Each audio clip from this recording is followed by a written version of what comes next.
Para mí es un honor presentar a Abigail Rapaport, licenciada en psicología. Abigail, sabes que te admiro profundamente y te agradezco infinitamente el darnos esta posibilidad de entrevistarte, que nos cuentes acerca de tu trabajo y tu experiencia. Primero, te voy a presentar, ¿sí? Bueno, sos licenciada en psicología de la Universidad de Buenos Aires, te has formado en constelaciones familiares con Joan Garriga, has hecho seminarios internacionales de formación y profundización sobre constelaciones familiares con Bert Hellinger, que es el creador de las constelaciones familiares. Has hecho formación en constelaciones familiares y soluciones sistémicas con Tew Boltzmann, y por otro lado, has hecho un diplomado en apego y mentalización, niñez, adolescencia y adultez con la licenciada Di Bartolo. Tenés un currículum impresionante, yo insisto, te agradezco y bienvenida. Muchas gracias, Ana Laura. La verdad que para mí es un placer estar hoy acá con vos.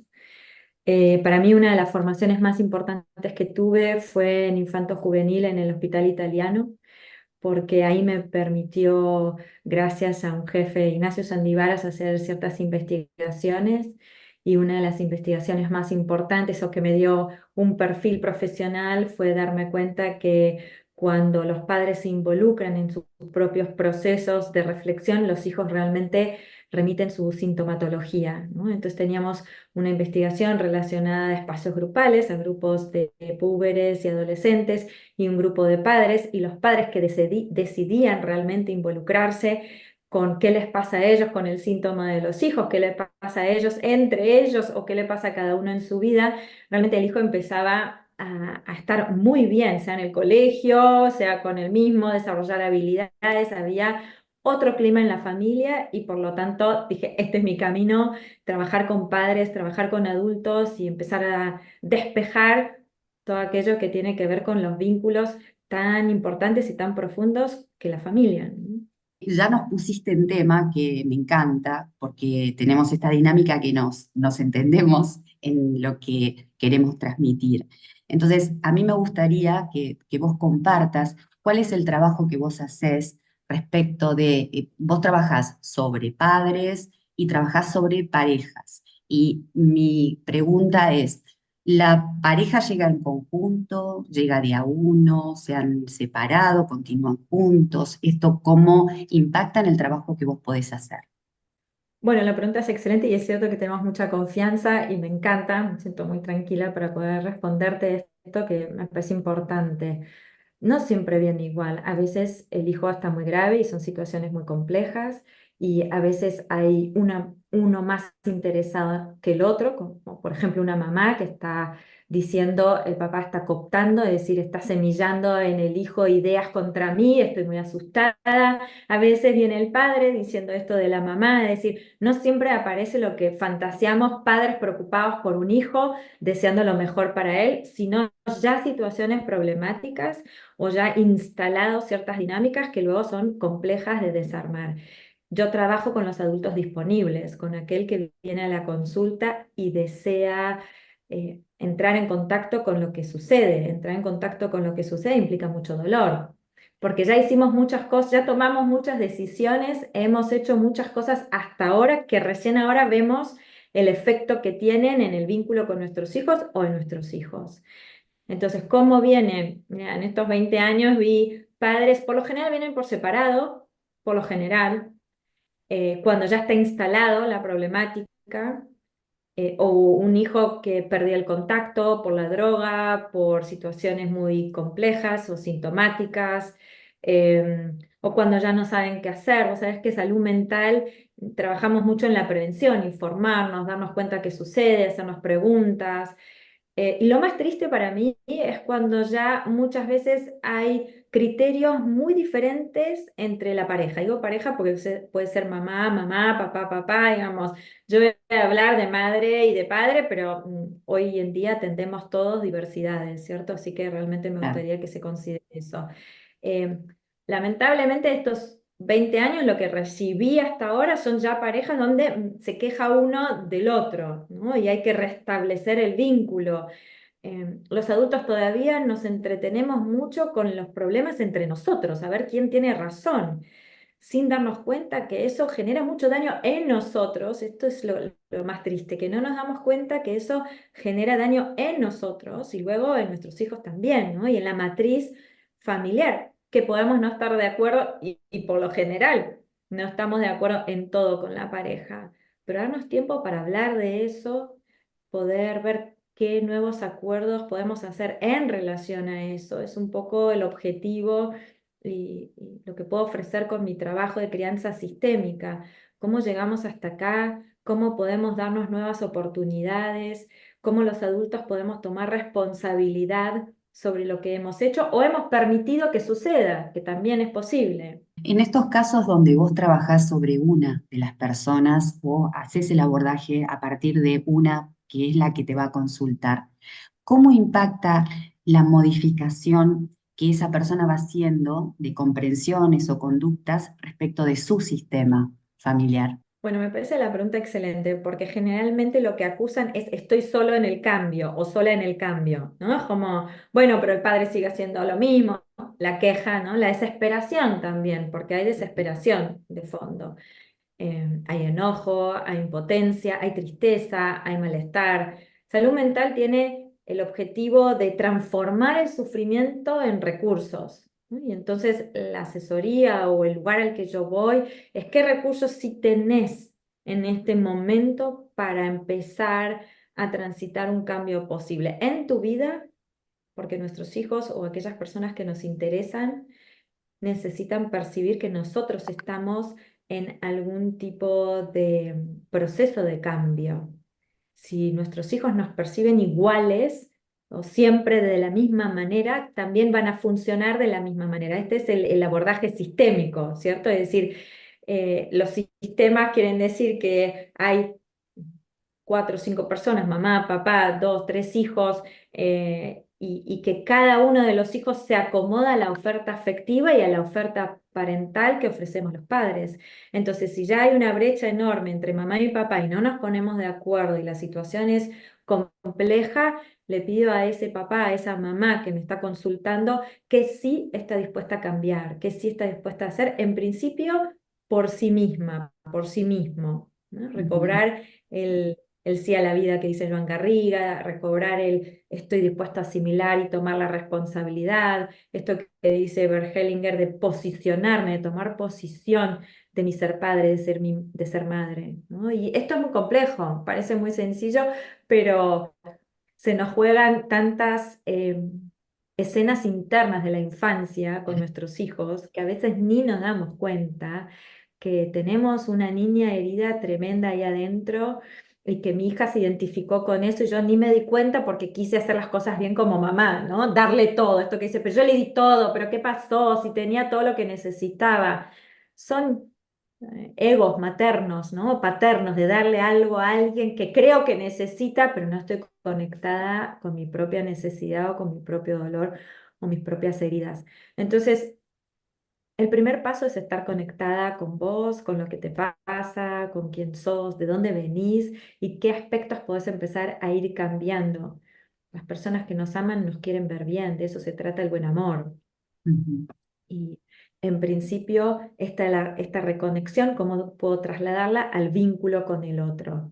Y lleva un tiempo, y lo digo siempre, para que el otro se entere que yo cambié. El sistema tiene una inercia. Yo tengo inercias internas y los sistemas relacionales también. Entonces van a ver las mismas conductas de parte de mi hija, de mi hijo o del padre, de la madre, aunque yo haya cambiado, todo lleva tiempo y parece que en esta cultura de la inmediatez nos cuesta un montón asimilar, los procesos llevan tiempo. Claro que Estábamos en un equipo de trabajo interdisciplinario y estábamos en un caso muy complejo de una chica, una adolescente que empezó con internaciones recurrentes por diferentes, le han puesto distintos diagnósticos en distintos lugares que está internada. La mamá y el papá ya desesperados me consultan cómo podemos salir en 3 años tuvo 4 internaciones. sí. Entonces la sacamos de esta inercia a la familia, Dijimos, a ver, hacemos un stop, ponemos un equipo que realmente haga una evaluación y recién a los 3 meses podemos darnos cuenta de la diferencia, porque cada uno de ellos trabajando conmigo, a veces juntos y a veces por separado, se Ujú. pueden dar cuenta de estos patrones que nos llevan por las narices, ¿no? De estas cosas Claro. que no podemos dejar de repetir y condicionan nuestra realidad. Entonces, básicamente es que cada quien tenga un espacio, los adultos en principio, para poder oxigenar qué me está pasando y cómo puedo recalibrar, ¿no? Mi centro, mi salud, y luego brindarle a mis hijos, si es que ellos son los que me interesan, eh, algo diferente. Por eso hay que dejar de pelear con el padre o la madre de mi hija y centrarme en un proceso de recuperación personal. Yo pensaba, cuando hablabas de los patrones, cuánto responde a una decisión propia, realizar determinada acción, y cuánto responde a cuestiones que vienen de larga data, ¿no? De generaciones anteriores, y que inconscientemente yo lo tengo dentro mío y lo repito sin darme cuenta que lo estoy haciendo en automático prácticamente, ¿no? Entonces, esto para entender, porque muchas veces cuando se dan conflictos, esto que vos describías de alguna obstaculización de contacto paterno-filial, muchas veces uno piensa, el otro me quiere dañar, esta es la visión que tiene, ¿no? O el otro no es bueno para nuestro hijo. Entonces, ¿cuánto de esto tiene que ver con repetir conductas que son de larga data familiar? Me parece muy importante salir de esto que dijiste, el otro me quiere dañar, ¿no? Es la acusación, la queja, acabas de decir como si fuera la punta de lanza de las consultas, ¿no? El otro me va a hacer daño, me está haciendo daño. Y sí, es cierto, puede ser. Yo no niego la realidad que el otro me trae. Te creo que te quiere hacer daño o quiere hacer daño a tus hijos. No sé cuán dañado está esa persona porque no la conozco, pero sí sé que hay elementos que tienen que ver con lo transgeneracional y ahora hay estudios, gracias a la neurociencia y gracias a Anselin Schussenberger y su libro Ay, mis ancestros, que podemos darnos cuenta que a lo largo de las generaciones se repiten patrones de malestar, de crueldad incluso, que si excluimos el dolor o cuestiones complejas y difíciles que han pasado en el sistema, van a volver a través de los vínculos que nosotros armamos con nuestras parejas, con nuestros hijos. Lo más triste es que acusamos, puede ser al padre de mis hijos, le hace daño a mis hijos, me hace daño a mí. Lo más triste para mí es cuando acusan a los hijos que le quieren hacer daño, ¿no? Mi hijo me está haciendo daño, me está lastimando y yo entiendo que así lo siente la mamá, así lo siente el papá y al mismo tiempo posiciona a la hija o al hijo en un lugar que es asimétrico y superior al adulto que es el que genera el vínculo. Por eso para mí es importante el apego. El apego nos muestra, ¿sí? Es este sistema que nacemos los mamíferos de darnos cuenta quién es mi figura de cuidado y poder ligar a esa figura de cuidado. Pero claro, el apego es un sistema automático, orgánico, y si esa figura de cuidado me exige que yo la cuide a ella o que la consuele, también me voy a adaptar para sobrevivir. Es decir, somos cachorros humanos que necesitamos de la cercanía para poder estar vivos, que alguien nos dé de comer, nos dé cobijo, nos dé lo material y lo afectivo. Y a veces lo afectivo viene muy desorganizado. Ya viene desorganizado porque no me han dado a mí lo que yo necesitaba como mamá y lo desorganizo luego con mi hija, con mi hijo. Entonces, lo más doloroso para mí es cuando vienen que mi hijo, mi hija me está haciendo daño. Entonces la pregunta es, ¿quién te ha hecho daño antes de que aparezca este hijo o esta hija? ¿O quién estuvo dañado en tu sistema familiar para colocar, ¿no?, este daño en su lugar? Ese no quiere decir, Ana Laura, que este hijo no ha aprendido a dañar a la madre, Totalmente. ¿sí? Sí, tal vez lo ha aprendido. Lo que para mí es importante es que la madre entienda que fue un aprendizaje posible para este hijo y que nuevamente en la revinculación va a aprender porque la madre va a poder poner límites de que así no conmigo, así no para vos, así ya está, esto pertenece a otra etapa nuestra de la familia o del vínculo. Y todo esto lleva tiempo. Lo transgeneracional o los estudios transgeneracionales lo que nos muestran es que también podemos decir que no, que ya está, que hasta acá. Y son decisiones y responsabilidades difíciles de tomar. Y si están acompañados con un abogado de tu calidez, de tu experiencia, de tu capacidad para decir, también puedo decir que no. Y eso es bueno para todos, más allá de que genere un pequeño shock, ¿no? Porque todas las nuevas decisiones, el sistema empieza como a paralizarse y no entender cómo funcionar. Cuando digo el sistema, hablo del sistema familiar, pues yo me ocupo de personas, entiendo que hay gente que se dedica a sistemas de otro tipo, pero hablamos de que en el sistema familiar cada uno ocupa un lugar y todos nos tenemos que desacostumbrar a esos hábitos emocionales del ego, del pensamiento o de la conducta y revertir. Lleva tiempo revertir y hay profesionales que están trabajando para que las personas podamos tener una vida más sana. Entonces, ¿qué hacemos cuando alguien nos hace daño? Es empezamos a ver cuánto daño tengo yo, cuánto daño me hago a través de los vínculos que tengo, dónde está el daño en mi sistema familiar y cuán dispuesto estoy a reparar eso. Cuando vos hablas de daño, yo pensé automáticamente, ¿esto se puede dar de la misma manera con el abuso?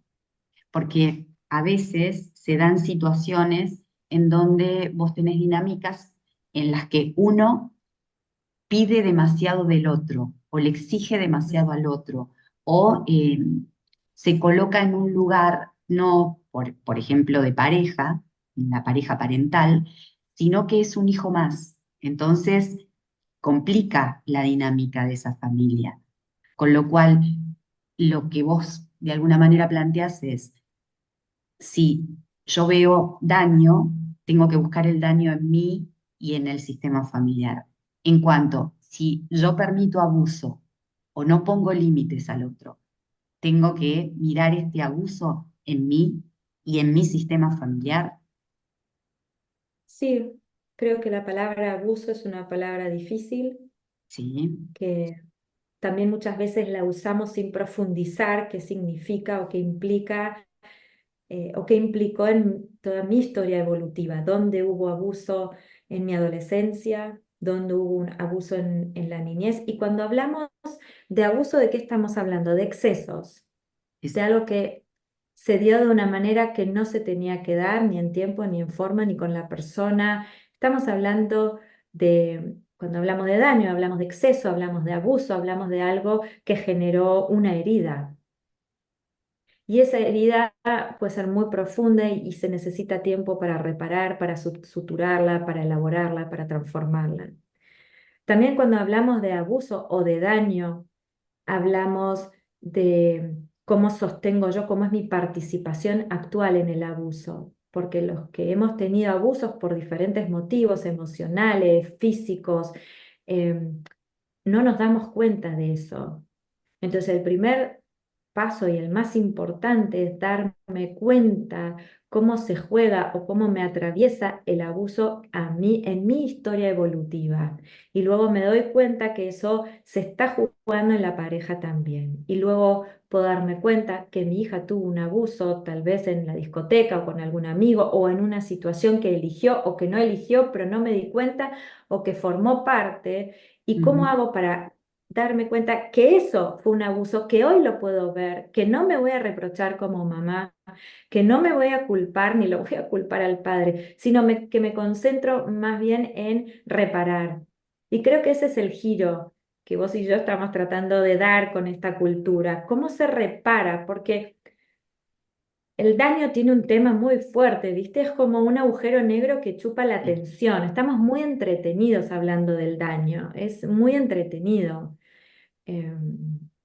Consume mucha energía el entretenimiento. Yo muchas veces digo que no me gusta Disney, la verdad que estuve 2 veces y qué sé yo con los chicos y en familia y entiendo que es parte de la cultura, pero a mí me cuesta Disney, ¿no? Esta cosa de la distracción. puede estar una vez, la segunda vez no vengo más, ¿no? Porque ahí hay entretenimientos y entiendo que forma parte de la cultura y está bien descansar y entretenerse. Pero ahora si nos vamos a entretener con cuestiones tan complejas como hablar todo el tiempo del daño hecho y del malestar, no hay espacio. Esto ya es una cuestión neurocientífica, ¿no? De las neurociencias relacionales. No hay espacio para la reparación porque estoy poniendo el foco en el daño.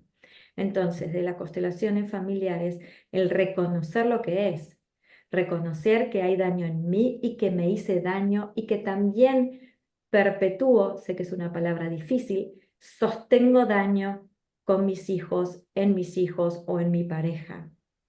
Decidir ver esta cultura, el entretenimiento del daño, la victimización, las quejas y decir hasta acá. Y ahora estoy dispuesta a reparar, caminar otro camino. Es de una valentía enorme, es para mí contracultural, ¿no? Es decir, voy a hacer algo diferente y ver poco a poco qué huellas deja eso diferente en mí y en los vínculos que me interesan. Y yo pensaba mientras vos hablabas en esto de que muchas de las legislaciones que hay se quedan en la mera denuncia, ¿no? Y que de Mm, alguna manera no ponen en manos de la persona que está en una situación de víctima la posibilidad de salir de esa situación. Entonces la dejan instalada y es muy difícil. El otro día hablaba con una jueza acerca de, por ejemplo, cuando hay situaciones de violencia, los plazos procesales por los cuales no tiene que haber contacto. Entonces, yo lo que le transmití a ella es el- la restricción de contacto tiene que tener una finalidad porque claro, no modifica la situación.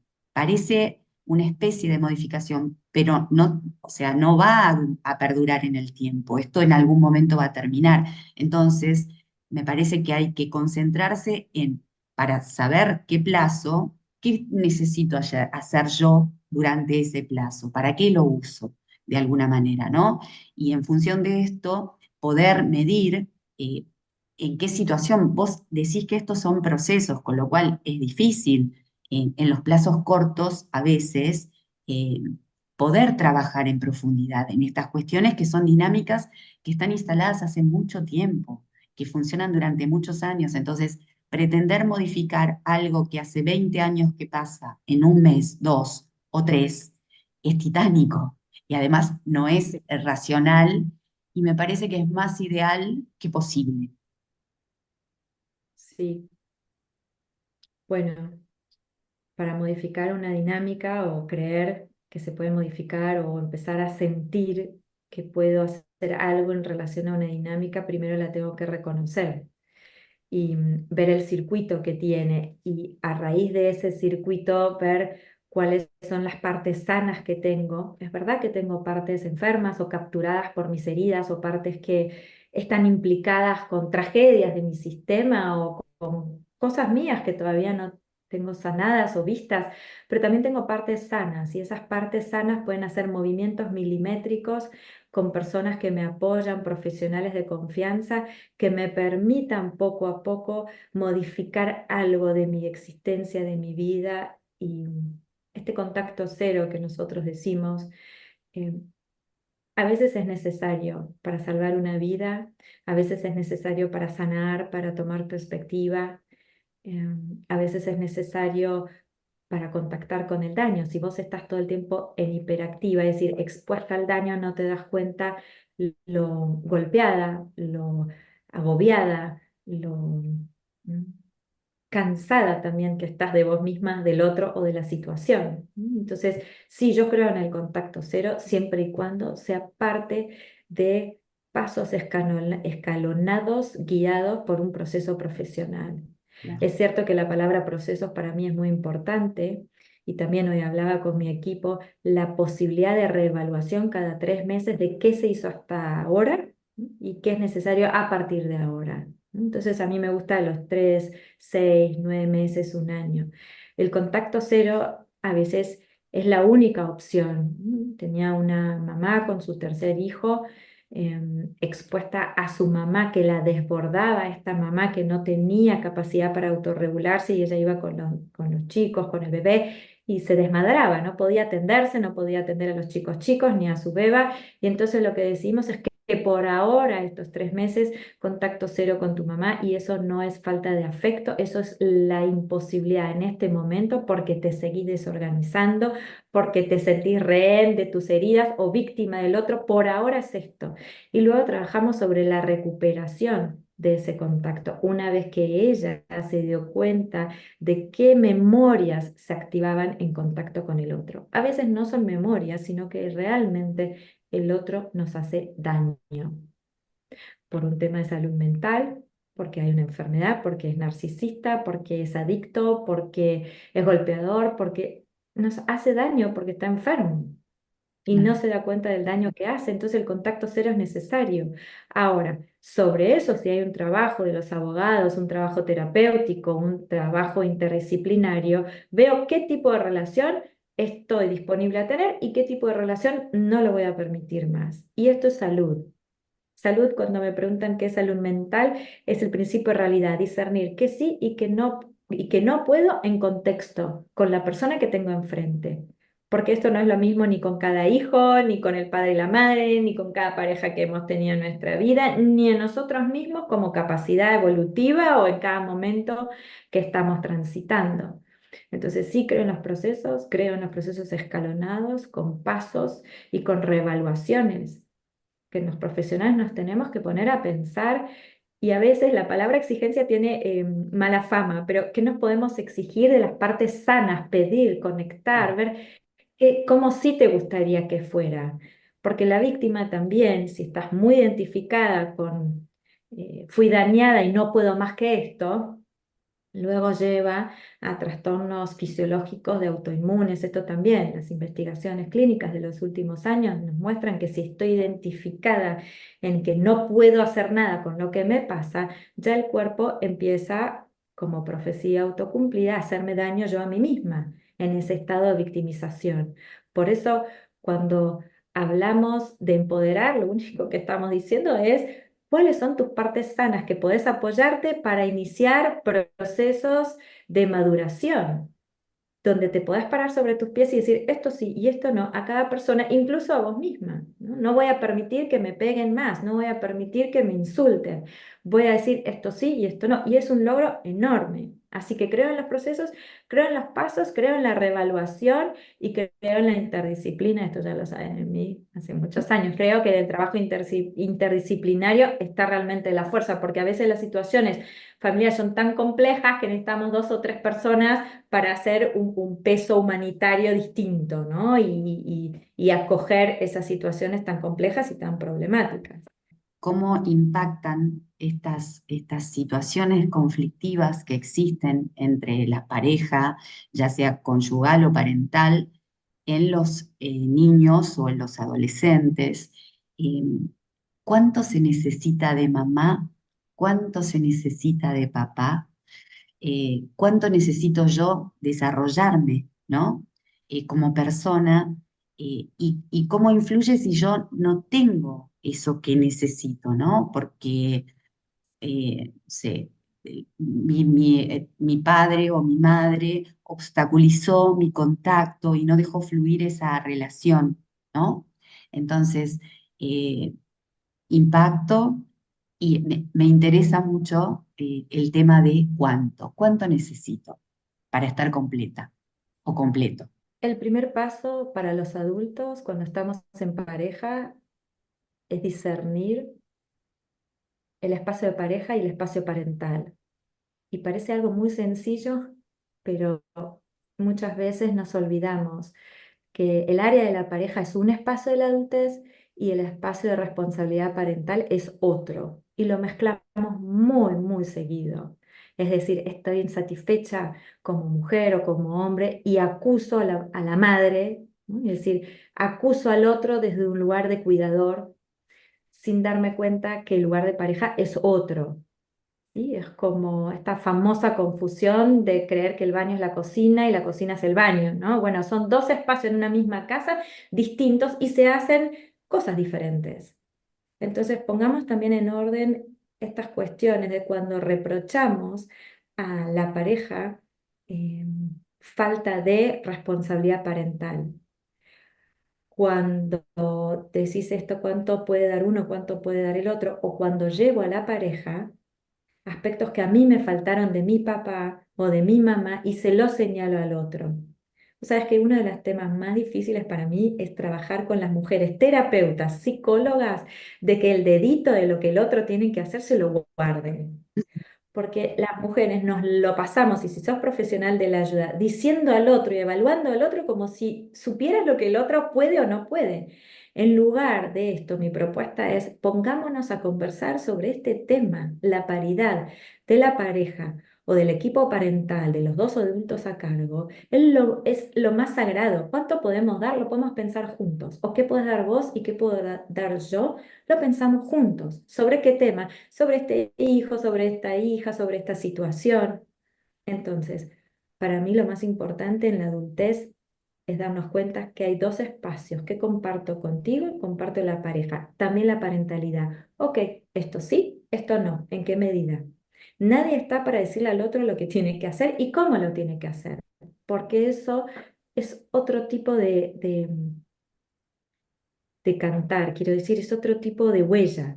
Yo le digo al otro lo que tiene que hacer si me creo mejor. Y dice Bergelinger, en esta simetría somos dos personas que nos elegimos. Y si nos vamos a elegir, nos podemos a pensar en esta paridad, qué te sale bien a vos y qué me sale bien a mí.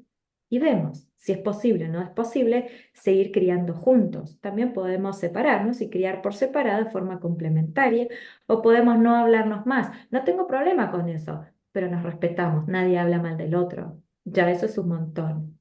¿Dónde empieza el daño? El daño comienza cuando empezamos a hablar mal de la otra persona. Todos los hijos son 50% mamá, 50% papá. Y por más que mi pareja me ha lastimado o me siento lastimada, es cierto que es su padre, es su madre, y yo también lo soy. Y acá pongo un llamado de atención a la culpa patológica. La culpa patológica es cuando yo me culpo a mí misma de no haber hecho las cosas bien. Y eso hace mucho daño a nuestros hijos y a nosotras también. Hay una culpa que es una culpa vital. La culpa vital es, uy, no estuve bien, a ver cómo lo puedo hacer de otra manera. Es una culpa moral, es una culpa interesante que nos permite repensarnos, resentirnos en sentido de me vuelvo a sentir, ¿qué pasó? Y no, me excedí, bueno, entonces lo hago de otra manera. Eso es una culpa orgánica, neurótica, necesaria para medir nuestras conductas. Hace daño la culpa patológica. Me estoy culpando de lo que hice mal, culpo al otro de lo que hice mal, culpo a mi hijo o a mi hija por no estar haciendo las cosas que yo espero de él o de ella. Y eso hace mucho daño. Entonces, vamos a pensar en lo desmedido, una culpa que me permite ajustar creativamente mis conductas, mis pensamientos, lo que digo y cómo lo digo, está muy bien, forma parte de nuestra cultura. La culpa donde yo me lastimo a mí misma por aquello que reprocho y que no estuvo bien, o que le reprocho a mi mamá o a mi papá, todo eso luego forma parte del vínculo. Acordémonos que en las relaciones hay más de inconsciente que la buena voluntad. Yo lo aclaro porque todos los padres tenemos buenas intenciones, pero ese no es el tema. El tema es lo que se filtra más allá o junto con nuestras buenas intenciones. Entonces, medir, estar atentos qué de la culpa o cómo se está jugando la culpa. Cuando echo la culpa a mí misma de forma sistemática y patológica, me paraliza, pierdo vitalidad. Cuando echo la culpa al otro, el culpable es el otro por lo que hace o deja de hacer, desvitaliza mi cerebro, mi organismo, porque me estoy poniendo en estado de parálisis, el otro tiene la culpa de estar haciendo daño, yo estoy paralizada y por lo tanto me desvitalizo. Cuando le echo la culpa a mi hijo, a mi hija, estoy desvitalizándola y estoy desvitalizando el vínculo. El vínculo es el nexo, es el puente más fuerte entre los padres y los hijos para poder sostenernos con vida y en vida. Y esa vida puede ser una vida sana, disfrutable y saludable con todos los dolores que hay, con todas las dificultades que existen. Todos vivimos en complejidades. Ahora, lo complicado es cuando no nos damos cuenta que estamos haciendo daño. Por eso yo trabajo dentro de crianza sistémica con la conciencia de daño. Estoy dañando si echo culpas de forma tal que paraliza a mí, al otro o al vínculo o la vitalización que nos toca en esta etapa evolutiva. La intención, ¿dónde la pongo? La intención la pongo en cuánto podés hacer de diferente una vez que reconoces que el daño está. Que los adultos, cuanto menos queremos hacer daño muchas veces, más lo hacemos. Porque yo sé lo que mi hijo necesita, porque él no sabe lo que mi hijo o nuestro hijo necesita. Y ahí ya estoy planteando verdades. Una de las complejidades más difíciles es decir, mira, ese es su punto de vista, este es el tuyo, ahora vemos qué es lo mejor. Para el hijo que está bajo este paraguas, yo muchas veces pongo a los chicos como tensándose, ¿no? ¿Quién tiene la verdad? Mientras que nadie lee cuál es su verdad. ¿Cuál es tu verdad? Yo recibí muchos chicos y muchos padres que llegaron de estas intervenciones que se hacen en ciertos jugados con los chicos. A los chicos les resulta una una situación muy extraña y puede llegar a ser muy traumática en estos juzgados donde con quién quieres estar, con quién la pasás mejor, porque no pueden elegir los chicos quién es mejor, aunque los dos le hagan daño o uno le haga más daño que el otro, son hijos de los dos. Este es un llamado a todos los adultos profesionales, madres, padres, a que en principio no hablemos mal de nadie, ni nosotros mismos, ni del padre, ni de la madre. Evaluemos qué sucede, pensemos qué sucede con un otro que esté fuera de mi sistema, que está tomado por estas inercias de daño, y evaluemos qué es bueno para nuestros hijos, qué es bueno para la gente joven, sin exponerlos. Yo no he visto un chico, me ha tocado, un adolescente, un puber, padres que han visto que esta situación de estar en un interrogatorio y juzgado ha dejado un beneficio. Los desgarra por dentro. Y luego todo eso, ¿cómo se compensa? Con adicciones, escaparse de casa, con cortarse, con diagnósticos muy complejos. Así que, ¿cuál es el daño? Puede ser mucho y puede ser moderado y puede ser modificado en la medida que nosotros, los adultos, tomemos las decisiones que podamos tomar y es cuidar a nuestros hijos, cuidar a la gente joven. ¿Cómo? Evaluando qué es lo mejor para cada uno y también hablando de verdades. Si no es mi momento, si no los puedo cuidar o si entre los adultos, juez, abogados, psicólogos, psiquiatras deciden que este papá en este momento o esta mamá en este momento no está en condiciones, es en este momento. Se reevalúa después. En 3 meses, 3 meses. 3 meses es para repensarnos, para darnos nuevas oportunidades. Esto es lo que me parece importante y lo que me sensibiliza seguir trabajando con padres, que siempre tenemos la posibilidad de evaluar, parar y luego volver a pensarnos. Qué importante esto que decís en este momento, porque muchas veces eh, el temor de que esto sea, que se eternice, que yo no pueda ver más, es como que es un generador de impotencia, de angustia, ¿no? Que nos aleja en lugar de acercarnos. Y poder reconocer las limitaciones también habla de poder tomar esa responsabilidad que implica, che, tengo que cambiar algo. Voy a utilizar este tiempo para ser un mejor papá, una mejor mamá, para que en el momento en el que tenga contacto sea diferente, sea más sano. Yo creo que esto que hablan las constelaciones familiares de un padre, una madre disponible, es un adulto que está en su sano juicio para elegir y si no está en su sano juicio, se puede dejar acompañar con personas que lo ayuden a elegir qué es lo más sano. Lo más sano no es lo que yo quiero, esto es lo más difícil. Lo más sano es aquello que comprendo como una opción saludable para mi hija, para mi hijo, para todos y me incluyo, ¿no? En esa opción, en este momento. Hay 3 frases que a mí me gustan mucho, que las utilizo un montón. En este momento, esto es lo posible y lo vamos a volver a pensar pronto. Hasta ahora, esto es lo que sucedió hasta ahora. Esto es lo que sucedió y duele, te duele a vos, me duele a mí. Nos duele, sí. Y también a partir de ahora estoy dispuesta, estoy dispuesto a que esto se modifique. Entonces, esto ha pasado hasta ahora, le marca al cerebro, el cerebro trabaja por focos y entonces es muy, focos atencionales. Y entonces yo los invito muchas veces a los padres a repetir, hablamos demasiado a los padres, entonces digo, hablen menos, pero ciertas claves que dejen una huella positiva, de apertura. Una huella positiva es una huella de apertura, ¿no? Donde las neuronas pueden hacer otro recorrido, pero bueno, hay que trabajar en eso, ¿no? La neurona está dispuesta por ahí, bueno, fíjate. Entonces, hasta ahora sé que te levanté la voz, ahora voy a hablar de otra manera, ¿no? Es decir, hasta ahora sucedió de esta forma, a partir de ahora, esto es en este momento, vamos a pensar cómo podemos seguir. Y hay algo, no sé cómo llegamos hasta acá, pero que los adultos pensamos que tenemos que pensar por nuestros hijos. A veces sí, a veces no. También es importante darles a ellos la posibilidad de pensarse. Y esta es la mejor herencia que le podemos dejar. ¿Cómo te gustaría? ¿Qué te haría bien? ¿Cómo lo sentís? ¿Qué pasa? Que los chicos tienen mucho miedo de hablar, nuestros hijos tienen mucho miedo de hablar.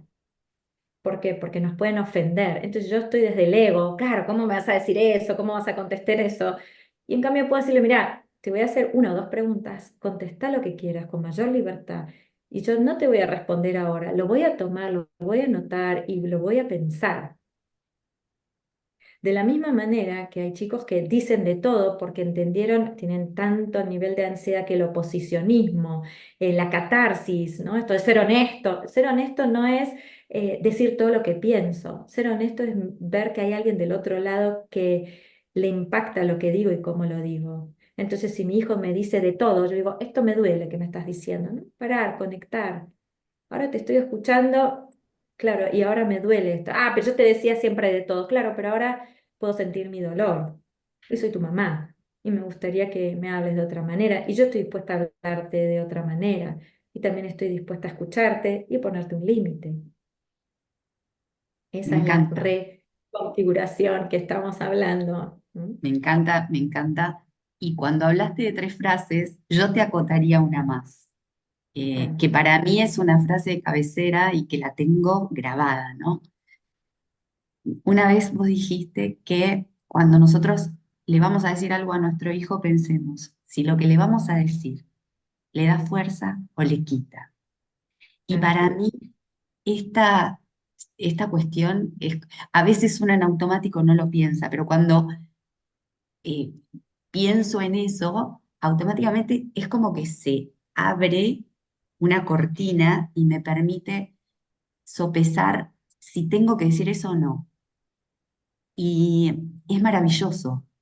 La verdad es que para mí cambió mi relación con mis hijos. Y entonces es algo que yo tengo que agradecerte porque y creo que además de aplicarlo con los hijos, lo podemos aplicar en todos los órdenes. Sí. Esto es una de las fibras para mí del trabajo de Bert Hellinger, que me fortalece y que me debilita. Y claro, ver lo que me faltó con mamá una y otra vez me debilita. Agradecer, reconocer lo que sí me han dado y también a partir de ahora tomar mi lugar como hija adulta me fortalece. Entonces, ¿qué me debilita y qué me fortalece? Es un recurso, una de las fibras más potentes para mí el trabajo de Bert Hellinger. Y claro, como yo me dedico a padres, la verdad que lo empecé a pensar en mí, qué me fortalece a mí como mamá y qué me debilita y me di cuenta yo, en principio conmigo, que me debilitaban automatismos que tenía con mis hijos, ¿no? Como ¿no? hacer las cosas de una manera contundente, como queriendo transmitirle firmeza, ¿no? Y vehemencia, y esto no fortalecía, no me fortalecía como mamá, me dejaba parada en un lugar muy lejos de mis hijos, ¿no? Entonces, una vez que yo lo podía meditar en mí, qué me fortalece y qué me debilita a mí, luego dije, bueno, y el vínculo. Claro, después empecé a ver qué me fortalece y qué me debilita en relación a mi pareja, al padre de mis hijos. Viste que un matrimonio tiene muchísimas etapas y cuando te vas dando cuenta de aspectos. Claro, si yo le hablo así y él me contesta así, ¿esto nos fortalece o nos debilita en este espacio que me interesa? Sostener relaciones que nos interesan. Si la relación con mi pareja me interesa, ¿cómo empiezo a relacionarme con el otro de una manera tal que pueda fortalecer el vínculo, más allá de los exabruptos cotidianos, ¿no? Que forman parte? Estamos pensando en cómo podemos meditar los vínculos de una manera consciente, y de ahí a los hijos. Yo le voy a hablar de una determinada manera, le voy a hablar mal del padre. Esta parte tuya es igualito a papá, claro, no te importa, ¿no? ¿Esto lo fortalece o lo debilita? Esta parte tuya es como la de mi madre, a vos te gusta salir así como si nada hubiera pasado, diciéndole a una hija adolescente. ¿Eso la fortalece o la debilita? Entonces, eh, el hecho de que somos seres vinculares, que somos nuestra tribu, que necesitamos tanto la individualidad, el ser quien soy y la pertenencia, nos da muchas posibilidades para recapitular, ¿cómo se dice esta palabra? De empezar a diferenciar qué pasó hasta ahora y qué puedo modificar a partir de ahora en relación a los chicos. Y, y es muy difícil porque, te vuelvo a decir, generalmente caemos en la culpa, lo hice bien, lo hice mal.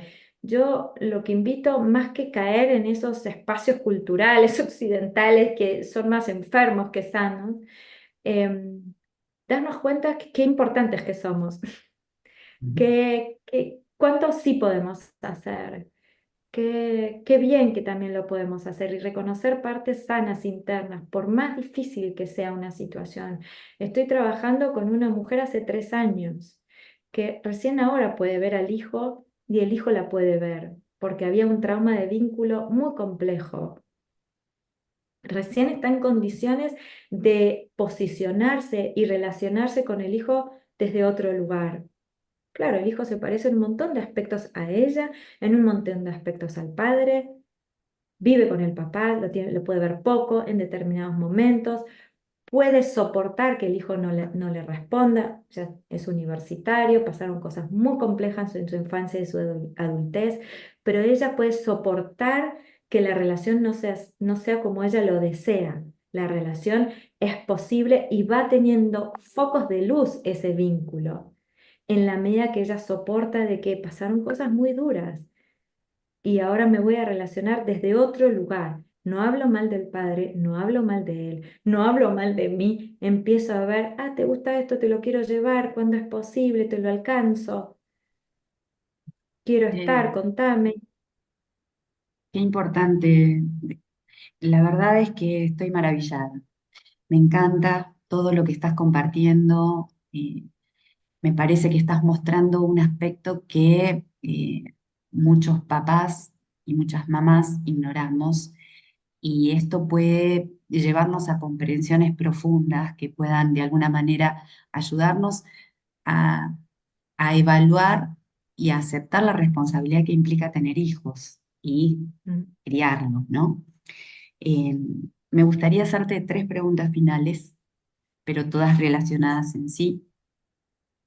Y quiero en particular hablar del tema de la obstaculización de contacto, que es un tema bastante complejo para tratar. Entonces, si vos tuvieses desde tu lugar un mensaje que pudieras darle a la persona que está sufriendo la obstaculización de contacto con su hijo o con su hija, ¿qué mensaje le darías? ¿Qué mensaje le darías al papá que considera que no se necesita, al papá o a la mamá que considera que no se necesita el aporte del otro padre, ¿no? En la relación con el hijo, o sea, la persona que obstaculiza? ¿Y qué mensaje le darías a ese hijo que está en el medio de esta situación? Bueno, es una situación que conmueve a cualquiera que esté familiarizado con el sufrimiento que implica, ¿no? La obstaculización.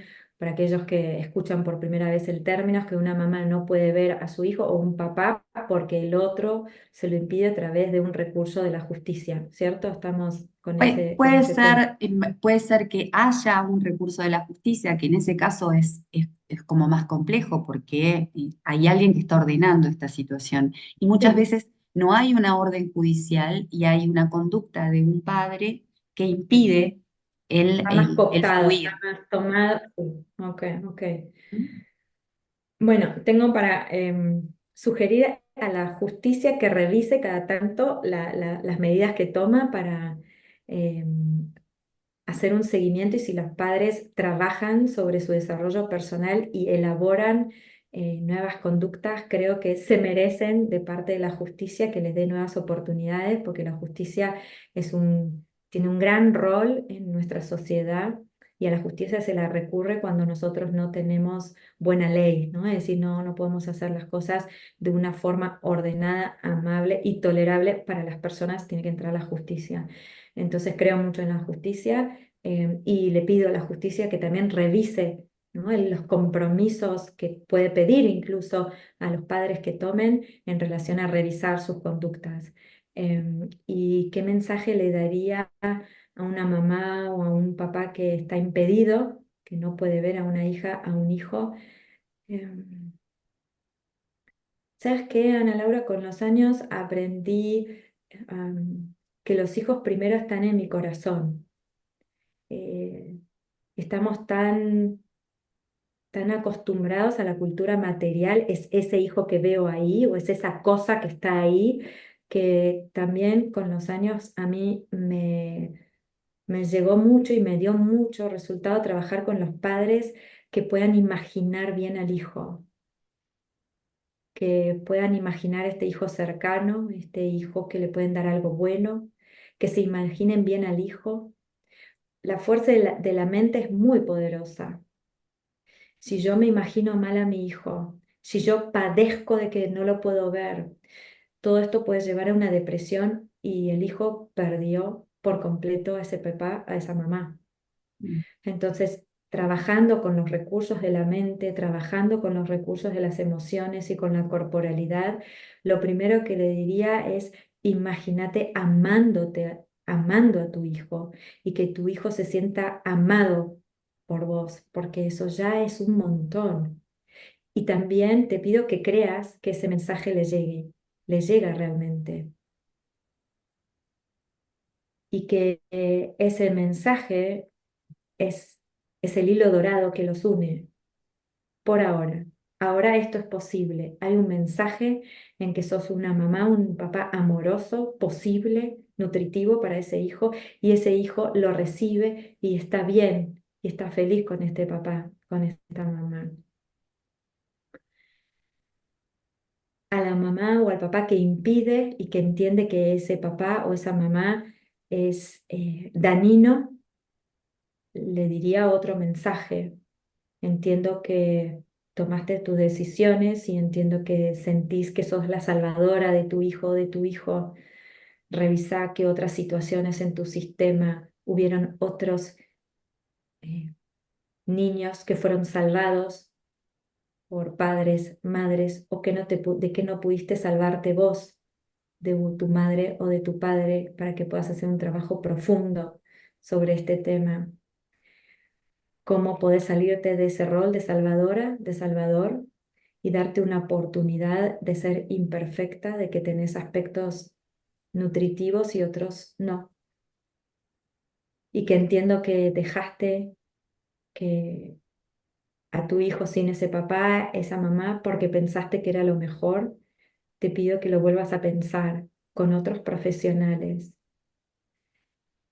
Lo que le podés dar a tu hijo de nutritivo es que conozca a esa mamá o ese papá tal cual como son, porque si no está la realidad, la fantasía puede ser mucho más cruel. Entonces es verdad que hay impedimentos por abusos y situaciones muy dañinas, y yo lo entiendo. Y esa persona fue acompañada lo mejor que pudo hacer. Y también ese padre, esa madre forman parte. Una gran referente que escribió, se llama Marianne Frank, que escribió dentro de las constelaciones familiares un libro que se llama Eres uno de nosotros. Lo recomiendo muchísimo. Está más relacionada con la escuela, con padres, madres y toda esta apertura sistémica en la crianza. Y ella dice, el hijo en determinada edad, si tiene que ir a la cárcel a conocer al padre, lo tiene, o a la madre, la tienen que ir a conocer, porque la fantasía es desgarradora. Mm. Y entonces, en algún momento pensá en darte y darle a tu hijo la oportunidad de que conozca a ese padre, a esa madre. Y fíjate cómo, con quién, ¿no? Podés dejarte acompañar. Ese es el mensaje que tengo para esa mamá, ese papá, esa figura parental que tomó esa decisión. Y para los hijos, para el niño, el adolescente, el hijo, porque es increíble. Ahora trabajo con adultos que han sufrido eso, entonces tengo que trabajar con ese niño o ese adolescente que lo padeció. Me diría que sos hijo de los dos, que también puedo entender que tu mamá, tu papá te han hecho daño y tenés toda la razón de sentirlo. Y que puedo empatizar con el daño que sentís que ha hecho uno al otro o que te hicieron ambos, y que entiendo que en este momento estés viviendo con uno de los dos y que no es fácil. Y siento mucho que estés en una familia tan difícil para vos, pero también entiendo que tenés la fuerza para ser vos mismo, vos misma, y salir adelante de esa situación tan compleja. Y le diría que poco a poco empiece a hablar de qué necesita, de qué quiere, de qué desea, y que pueda diferenciarse de esa mamá o ese papá que lo tomó. Y a veces esos chicos se identifican con el padre o la madre excluida, que no tiene que ser ninguno de los dos, ni tiene que excluir partes de sí, ni tiene que sobreidentificarse con la parte salvadora o sufrida de alguno de los dos. Le diría a ese hijo, a esa hija, que busca su propia fuerza y su propia identidad con lo que le han podido dar cada uno de sus padres. Y que le dé una nueva oportunidad, primero a sí mismo, a sí misma, de buscar su propio proyecto vital, y que a veces los padres cambian, y que si alguno de los dos decide cambiar, que le dé una segunda oportunidad, siendo sincero: esto me lastimó, esto me dolió, y ahora me podés escuchar y te lo agradezco, y ahora me podés sentir, volviendo volviendo a esta esencia humana. Necesitamos sentirnos sentidos, y, y sentirse sentido, sentirse reconocido, alojado en algún espacio. Esto lo podemos hacer los adultos con nosotros mismos o con otros profesionales que nos escuchen y nos alojen. Los chicos necesitan sentirse sentidos, los hijos, los adolescentes, incluso chicos que se van poniendo grandes y son universitarios, los seguimos acompañando desde este lugar. Bueno, te escucho, no quiere decir que esté de acuerdo en todo, pero puedo darte este reconocimiento de lo que pensás, lo que sentís. Así que estos serían mis mensajes. Bueno, Abigail, yo estoy sumamente agradecida por todo lo que compartiste. Creo que es por acá el camino y celebro que seas tan didáctica y tan pedagógica en la forma de explicar, y tan llana, que pones herramientas en manos de las diferentes personas que te escuchan para poder incorporar estas cuestiones a la vida diaria y poder modificar nuestras conductas. Así que muchísimas gracias. Realmente estoy maravillada con todo lo que compartiste. Yo te agradezco mucho la confianza que me hayas invitado, y también te agradezco de profesional a profesional, no solamente humanamente como persona, sino también he contado con vos para situaciones de familias muy difíciles, muy complejas, y has podido estar a la par pensando conmigo qué es lo mejor para cada uno. Y esto es lo que yo creo, en red de profesionales que pensamos juntos lo mejor para otros que todavía no pueden pensarse, y pensar que en algún momento van a poder nuevamente revitalizarse. Así que muchas gracias. Y bueno, que siga este canal tan nutritivo para seguir fortaleciendo a las familias, a las personas y a los vínculos. Bueno, muchísimas gracias, Abigail.